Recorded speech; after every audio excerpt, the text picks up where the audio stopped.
खबर शामिल करते हैं लाहौर से। साबिक टेस्ट क्रिकेटर और कप्तान और वज़ीर आज़म इमरान खान ने अपने पुख्ता यकीन का इजहार किया कि बाबर आज़म विराट कोहली की कामयाबियों को पीछे छोड़ने की सलाहियत रखते हैं।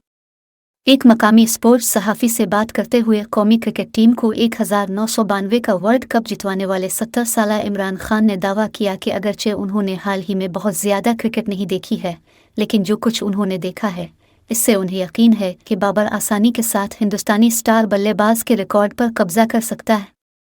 इमरान खान ने कहा कि मैंने हाल ही में क्रिकेट नहीं देखी, लेकिन मेरा मानना है कि विराट कोहली और बाबर आज़म एक ही कैटेगरी के बीटर्स से ताल्लुक़ रखते हैं।